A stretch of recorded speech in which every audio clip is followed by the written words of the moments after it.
Iniciamos por el tema que ha venido siendo discusión en el Parlamento Europeo y es de que Ecuador había solicitado el tema de los visados Schengen para poder tener la movilidad de los ecuatorianos en toda Europa. Pero nos han dicho de que todavía no estamos listos, Mauricio. ¿Qué es lo que pasa? ¿Qué imagen está proyectando el país en los actuales momentos ante este rechazo que vamos teniendo ya en el mercado europeo? Buenos días, bienvenido. Buen día, Rubén. Un saludo a la distancia para ti y para nuestra audiencia de W Radio. Pues mucho se ha escuchado en las últimas semanas respecto de la eliminación de este visado para los ecuatorianos. Sin embargo, creo que hay que hacer algo de memoria respecto a por qué estamos donde estamos. Y el punto de partida es el acuerdo comercial que, como recordarás tú, muchos años atrás, durante el gobierno que estuvo presente entre 2007 y 2017, se quería trabajar de manera conjunta junto a Colombia y Perú para lograr algún resultado positivo en varios temas, no únicamente en exenciones de visado, no únicamente en temas comerciales, sino que estamos hablando incluso de un acuerdo que tiene cláusulas democráticas y cláusulas en temas de derechos y libertades fundamentales que son vitales para la ciudadanía y para países como el nuestro. En ese camino, pues, se habló de soberanía, se habló de temas de no querer ceder espacio a los temas de apertura comercial frente a uno de los mercados más importantes que tiene nuestro país, y pues Ecuador se bajó del proceso, únicamente avanzaron Colombia y Perú, quien desde hace años disfrutan ya de esta exención y este beneficio, que sus ciudadanos puedan viajar libremente y sin someterse al tortuoso trámite de obtención de visa para estar en cualquiera de los veintitantos países que forman parte, en este caso, del espacio europeo.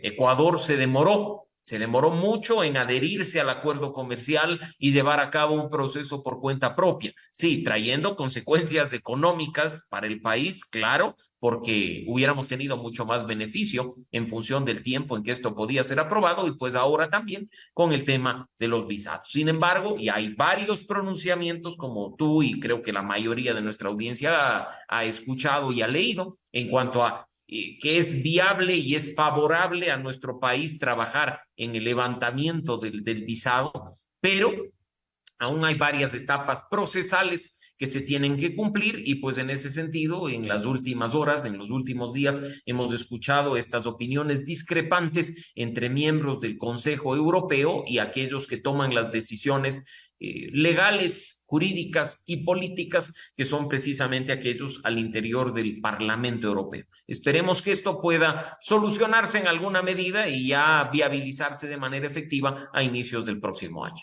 Pero al parecer, Mauricio, lo que nos hacen prever es de que se hará un examen mucho más exhaustivo al país. Va a tomar mucho tiempo más. Yo quisiera, como tú igual y muchos ecuatorianos, que esto tenga una agilidad, pero al parecer nos van a dar una dilatoria mucho más amplia de lo que pensamos.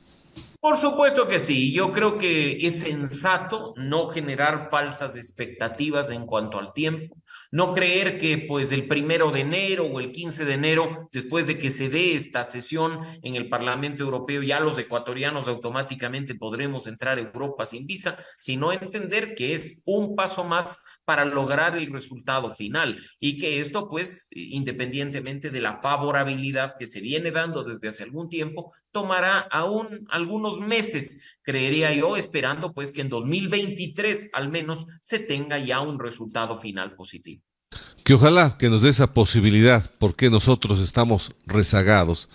Falta de voluntad política, Mauricio, falta de tino también, y de tener una mejor relación de este país con otros países en el mundo. Entrando al problema que tiene nuestro hermano país del Perú en los actuales momentos. Pedro Castillo hace pocos días fue destituido. Un tema de una inestabilidad bastante fuerte la que vive el Perú en los actuales momentos. Se habla sobre la legalidad de su destitución, pero desde el primer instante que Castillo asumió el poder en este país, ya tenía observaciones. Han pasado varias semanas, mucho tiempo, un año y medio, un poquito más de un año y medio. Un gobierno que no se ha podido asentar crisis de gabinete cada rato, cambiando los ministros como cambiarse de ropa todos los días, que no le ha podido dar un norte al país hasta que finalmente llega a este momento en el cual mucha gente estará de acuerdo con que se haya ido Castillo. Hay otra gente que ha creado protestas, que ha creado zozobras y ha creado caos también en este país. ¿Qué lectura tienes, Mauricio, de lo que está pasando al momento en Perú? El punto de partida, Rubén, es comprender que en Perú el sistema de gobierno no es como el ecuatoriano. Acá nosotros vivimos un régimen presidencialista y si bien nuestra constitución, producto de discusiones en la asamblea y temas de coyuntura que nos han permitido profundizar el diálogo, tiene vigente la denominada muerte cruzada, en Perú estamos frente a un sistema semipresidencialista con mucha fuerza de parlamentarismo, con lo cual el sistema en sí es muy diferente al nuestro. ¿A qué me refiero con esto? En Perú se necesita un voto de confianza del legislativo para poder poner en marcha el gobierno. No el presidente y su elección, que se legitiman a partir de los votos, pero la conformación del gabinete ministerial demanda ese voto de confianza del legislativo. Castillo ganó la presidencia y Castillo desde el primer día de su gobierno tuvo problemas con un legislativo que no podía controlar y que estaba en buena medida en manos de la oposición. No solo nos debemos enfocar en aquellos intentos de vacar la presidencia, de destituir a Castillo, dos intentos preliminares no exitosos, sino también en los bloqueos que de manera frecuente se venían dando ahí para el funcionamiento del gobierno a partir del gabinete ministerial. Ahora bien, lo que hemos visto hace pocos días es una ruptura constitucional, y que quede claro, una ruptura constitucional del señor Castillo. Lo que origina el caos que hoy se vive en Perú es la decisión inconstitucional del señor Castillo de cerrar el Congreso. Muchos dirán, pero ¿cómo? Si en la Constitución de Perú, en el artículo 134, se le faculta al presidente de la República disolver el Congreso. Y sí, pero es una facultad condicionada, es una facultad con causales. No es que un día X el presidente de la República se levanta odiando al Congreso, firma un decreto y lo cierra. El artículo 134 es claro al decir que el presidente tiene la facultad de disolver el Congreso si ha censurado o negado la confianza a dos consejos de ministros. Esa es la causa para que el presidente disuelva el Congreso. Sí, firma un decreto, pero únicamente cuando esto ha sucedido. Y además, cuando disuelves el Congreso, el artículo 134 te dice, también ese decreto contiene la convocatoria a elecciones para un nuevo Congreso. Así es que lo que hizo el señor Castillo, que incluso ahora dice que le han drogado y que no estaba en sus cabales al momento de leer lo que leyó en cadena nacional, es una ruptura constitucional del artículo 134. Esa ruptura activa, como vimos, que un proceso que ya se venía desarrollando en el Congreso del Perú, que es un tercer intento de destitución, se consolide con lo que había fallado y faltado en los dos procesos anteriores, votos. Y la gran mayoría del Congreso peruano simplemente se convoca, termina el proceso y termina además con la votación que destituye a Castillo, activándose la sucesión constitucional como manda la Constitución peruana vigente, posesionando a la presidenta Dina Boluarte hoy en funciones y que lamentablemente frente a la crisis hoy debemos lamentar, y mi solidaridad con el hermano pueblo de Perú, y a más de 20 muertos en un contexto de protestas que lamentablemente no tiene pies ni cabeza y que se fundamenta simplemente en pasiones políticas. ¿Hay alguna posibilidad, Mauricio, jurídicamente, de que pueda volver otra vez Castillo al poder o ya eso está liquidado? De ninguna manera puede regresar al poder Castillo, al menos si se actúa en el marco constitucional y legal vigente en el Perú. Mira que incluso en las últimas horas, Rubén, hemos conocido que ya el más alto Tribunal de Justicia ha dictado 18 meses de prisión preventiva contra Castillo bajo el delito de rebelión, que es el que se aplica en este caso, y pues será procesado y me imagino yo también condenado. Otro presidente de Perú que termina en la cárcel. Mientras tanto, sabemos que Castillo se encuentra compartiendo centro penitenciario con el expresidente Alberto Fujimori, quien, como tú sabes, también está privado de libertad por delitos de corrupción y de violación de derechos humanos desde hace algún tiempo. Como suele decir la gente, qué mala suerte la del Perú, ¿no? En el sillón presidencial, los 7 últimos mandatarios, en los últimos 10 años han habido cambios fuertes, actos de corrupción. Tenemos a Fujimori, Ollantaytamala ha huido, Alan García, que se quitó la vida, lo que está pasando actualmente con Pedro Castillo. Este tema de la corrupción ha roto fronteras en América Latina. Vemos el tema de Argentina, Mauricio. El tema de Chile, complicado. Boric, complicado en Chile. No es que están las cosas bien en Chile. El tema de lo que está pasando en Brasil, donde se dicen que las elecciones no arrojaron los resultados que deberían haber arrojado. También convulsión en este país sudamericano. ¿Qué es lo que está pasando con toda esta situación que ha cobrado un terreno muy fuerte en la corrupción? Es lo mismo que vimos en Europa también, una congresista que la están acusando de haber recibido dinero. O sea, eso es algo que se va ya de las manos, que está rompiendo todos los esquemas, Mauricio. Rubén, en América Latina dimos por sentada la democracia cuando terminaron los gobiernos militares. Asociamos la dictadura a la puesta en marcha irregular de gobiernos a cargo de fuerzas del orden.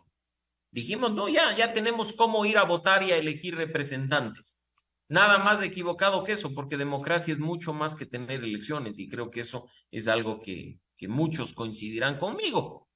En ese sentido, dar por sentada la democracia hace que quienes están representándonos crean que a través del voto han recibido un cheque en blanco para hacer lo que les venga en gana.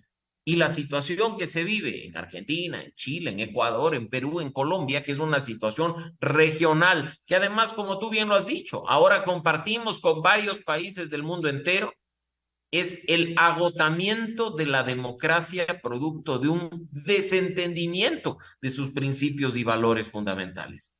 Si tú en este momento sales a la calle y le preguntas a un adolescente que esté estudiando en secundaria qué es democracia, o cuáles son los principios y valores fundamentales que sirven de base para decir si hay o no una democracia, probablemente se te quede en blanco, porque nos hemos olvidado ir a la base, nos hemos olvidado ir a lo básico y a lo fundamental.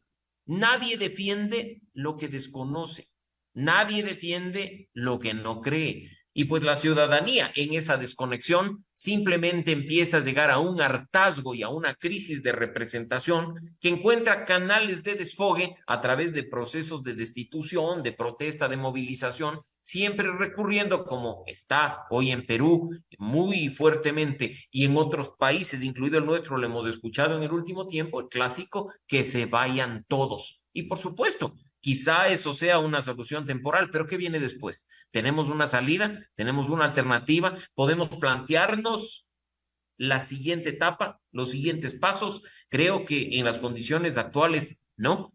Y lo óptimo es empezar a discutir sobre la situación de la democracia, sobre la situación de la representación, sobre la crisis de los partidos y movimientos políticos, y no caer simplemente en ese debate superficial de buenos contra malos, de izquierda contra derecha, para tratar el tema como corresponde en su profundidad.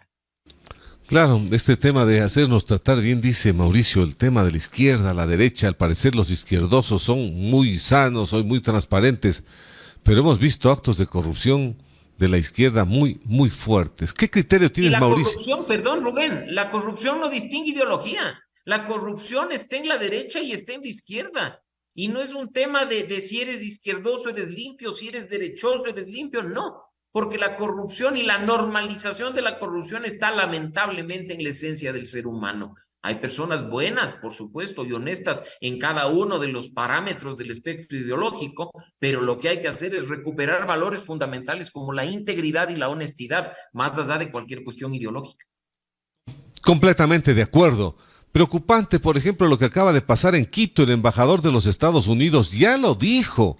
No sé qué pasa, qué es lo que no estamos entendiendo los ecuatorianos. Quienes están al frente de las instituciones del Estado no están entendiendo. El embajador dice, Michael Fitzpatrick, que cuestionó el trabajo de la justicia al asegurar que la justicia trabaja, escúchese bien, a favor de narcotraficantes y más.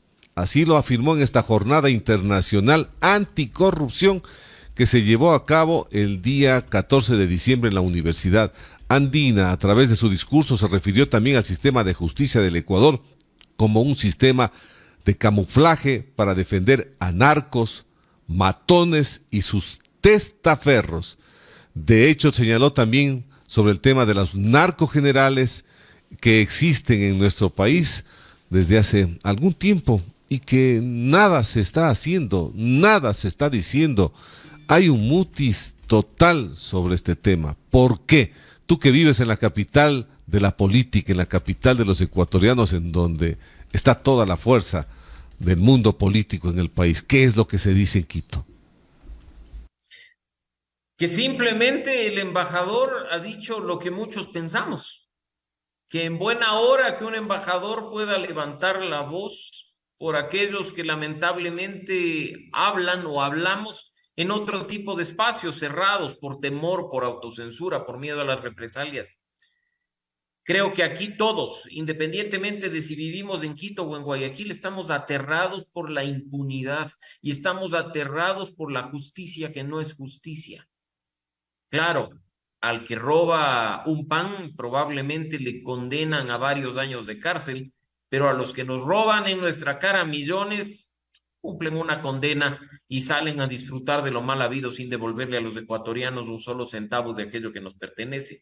Eso es lo que nos genera esta crisis de credibilidad y de confianza en las instituciones y particularmente en la justicia. ¿Cómo puede ser posible, además, Rubén, que nos demos por satisfechos porque un gobierno retira visas a narcogenerales, a narcojueces, a narcoabogados? ¿Qué está haciendo localmente la institucionalidad? ¿Qué está haciendo la fiscalía? ¿Qué está haciendo la judicatura? ¿Qué está haciendo el gobierno nacional a cargo de las instituciones de seguridad para garantizar, pues, que quienes están al frente de la policía, de las Fuerzas Armadas o incluso de otro tipo de instituciones respondan a la Constitución, a la ley, a los ecuatorianos y no a intereses particulares? Eso demanda rendición de cuentas. Eso creo que muchos quisiéramos saber. Y aunque las declaraciones del embajador son duras y dolorosas, no son sino la triste realidad que vivimos en nuestro país. Ahora, sí, no nos quedemos cruzados de brazos, no nos quedemos diciendo, uy, el embajador ya lo ha dicho todo. ¿Qué vamos a hacer de aquí en adelante? ¿A dónde apuntan los siguientes pasos? Eso es algo que creo que hay que empezar a cuestionarnos. Brevemente, Mauricio, ¿qué criterio podemos tener cuando liberado Salcedo, liberado Glass, ahora Junior Roldán, el día de ayer ni bien sale, a los pocos minutos lo intentan matar en un operativo terrible de lo que conocemos en la ciudad de Guayaquil? Hay 30 detenidos con un armamento fuerte. ¿Qué pasa ahí?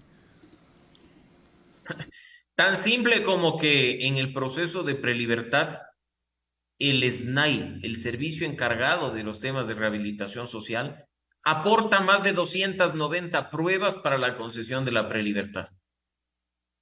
Eso es lo que pasa. Porque aquí no estamos señalando a donde corresponde y nos rasgamos las vestiduras diciendo que estamos en manos del crimen organizado cuando no hacemos una evaluación a la interna. Y el gobierno y el legislativo y la justicia no asumen su responsabilidad frente a lo que sucede.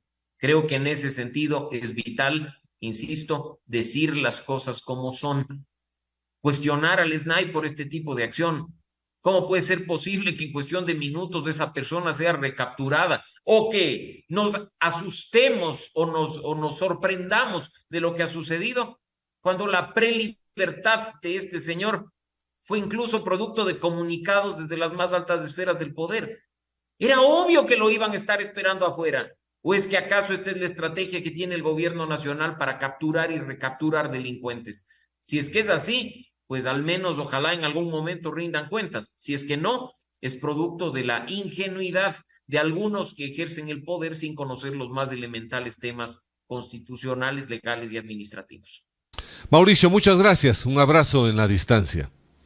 Siempre un gusto, Rubén, a la orden. Un abrazo para ti y para nuestra audiencia de W Radio.